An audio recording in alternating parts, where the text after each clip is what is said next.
Hello दोस्तों। इस video में हम class 10th civics chapter number 2 federalism को कंटिन्यू करेंगे। तो चलिए शुरू करते हैं।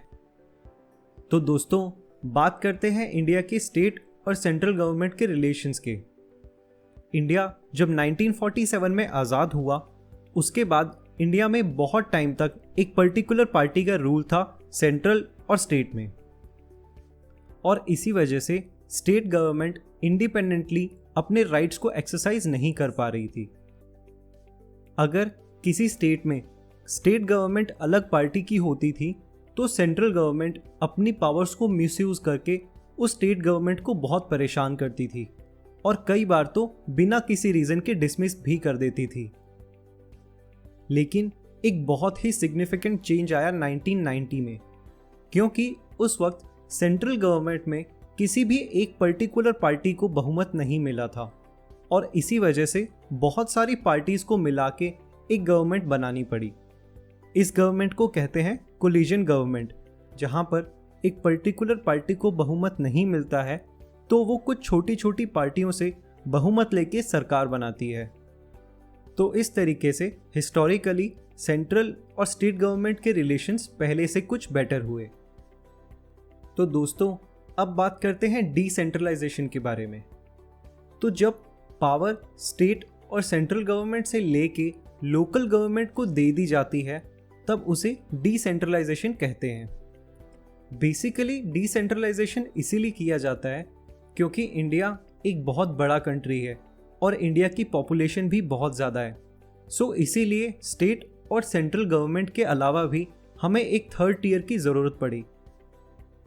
1992 में इसी प्रोसेस के लिए एक मेजर स्टेप लिया गया और कॉन्स्टिट्यूशन को अमेंड किया गया एक थर्ड लेवल की गवर्नमेंट बनाने के लिए, जो थी लोकल लेवल गवर्नमेंट। आइए इस लोकल लेवल गवर्नमेंट के फीचर्स के बारे में जानते हैं। फीचर नंबर 1, स्टेट और सेंट्रल गवर्नमेंट के जैसे लोकल गवर्नमेंट के लिए भी इलेक्शंस होना ज़रूरी है। फीचर नंबर 2, इन इलेक्शंस में SC, ST और OBC के लिए सीट्स रिजर्व रहेंगी।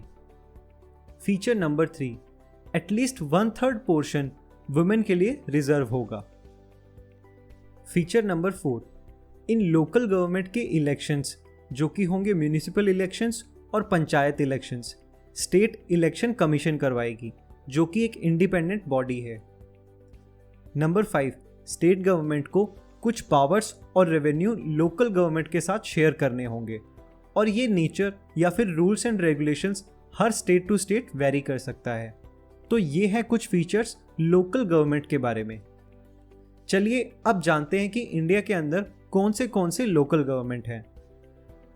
इंडिया में रूरल एरियाज की लोकल गवर्नमेंट को पंचायती राज सिस्टम कहा जाता है।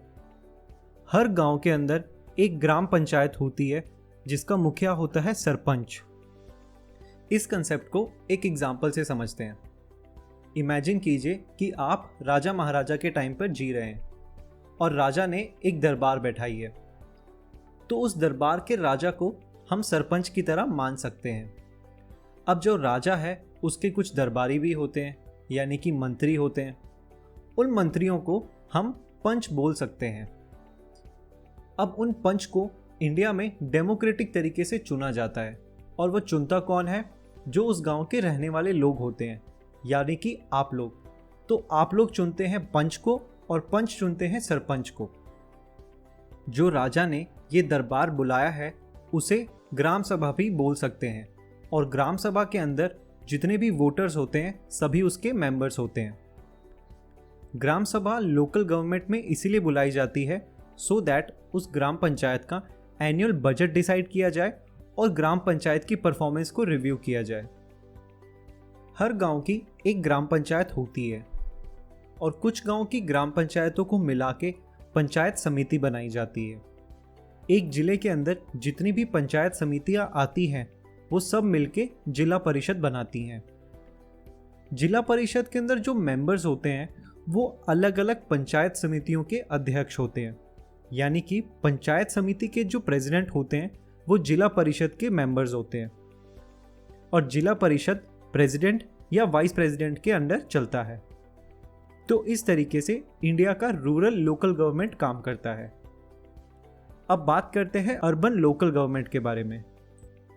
तो अर्बन एरियाज के अंदर म्यूनिसिपैलिटी और म्यूनिसिपल कॉरपोरेशंस काम करती हैं। बात करें अगर म्यूनिसिपैलिटी की, तो म्यूनिसिपैलिटी उस सिटी के अंदर लागू होती है जहां पर 25,000 से लेके 1 लाख तक की पॉपुलेशन हो। और ऐसे म्यूनिसिपैलिटीज़ के अंदर जो मेंबर होते हैं वो होते हैं वार्ड मेंबर्स, जिन्हें एक पर्टिकुलर वार्ड के लोग चुनते हैं। बात करते हैं म्यूनिसिपल कॉरपोरेशन की। म्यूनिसिपल कॉरपोरेशन उस सिटी में काम करता है जहां पर 1 लाख से ज़्यादा की पॉपुलेशन होती है। म्यूनिसिपल कॉरपोरेशन के जो मेंबर्स होते हैं वो होते हैं पर्टिकुलर एरिया के हेड्स, जिन्हें उस पर्टिकुलर एरिया की पॉपुलेशन चुनती है।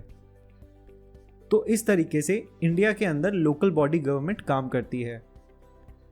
सो दोस्तों, इसी के साथ ये चैप्टर कहीं ख़त्म होता है। मिलते हैं अगले चैप्टर में। बाय।